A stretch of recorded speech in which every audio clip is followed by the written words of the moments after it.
Billy Corgan announced this week that the NWA will be taping its own weekly television, starting with tapings on September 30th and October 1st in Atlanta.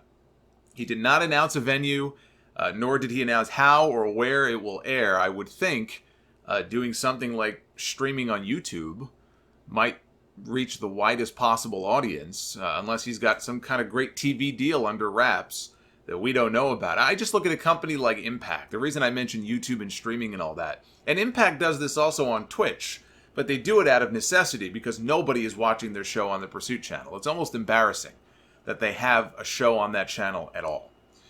And Impact being on a channel like Pursuit, it means nothing. It means absolutely nothing beyond whatever they may be paying Impact. I've heard $1 million, supposedly, that Impact could be making $1 million off of that television. I find that incredibly hard to believe, but maybe that's why they took the deal. Maybe they're getting a little something for it, but otherwise, this television deal has meant nothing for them.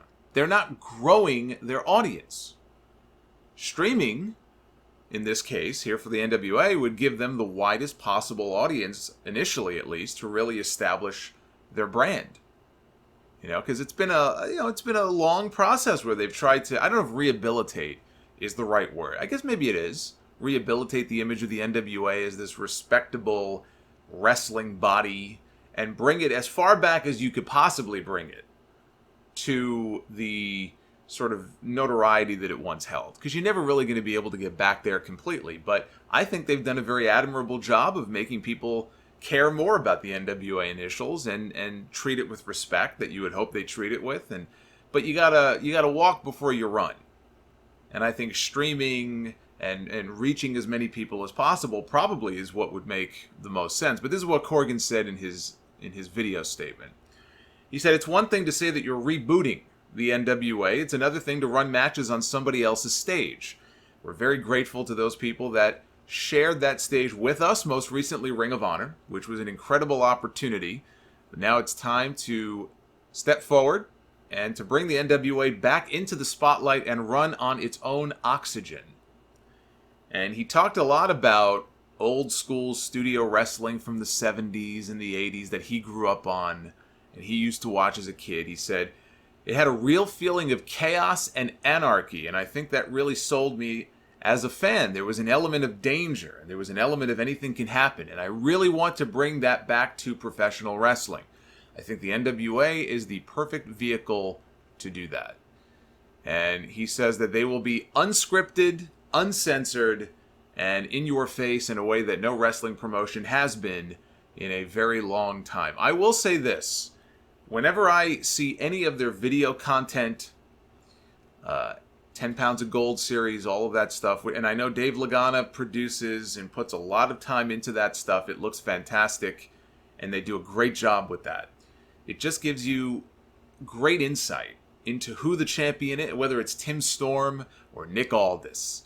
Who this person is, follows them around. You know, it gets to the heart of why the championship and why the NWA is so important and means so much to them. And Nick Aldis, you know, he carries himself, I think, very well as the traveling champion.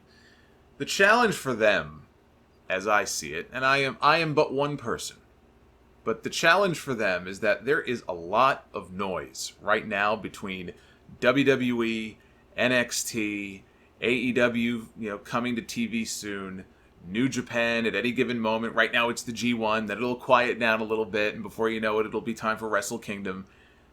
You've got Ring of Honor. Impact is still quietly doing their thing, but they're doing their thing. It just makes it that much harder, I think, for the NWA to break through. And the competition for talent, of course, is there. But they've laid the groundwork for a while now. Getting their own television is the next logical step. It always helps to have someone at the helm who is a true wrestling fan, somebody who grew up a fan. That's one of the things I think that AEW has going for it, and Tony Kahn. Tony Kahn is a real fan. He's not just some guy with money who thinks, oh, it'd be cool to run my own wrestling company. He's a real fan. He used to be in the crowd at those old ECW shows at the ECW arena back in the day, and he would send reports into the newsletters. You know, the dirt sheets, call them whatever you want to, but That's how far back he goes, and he's basically my age.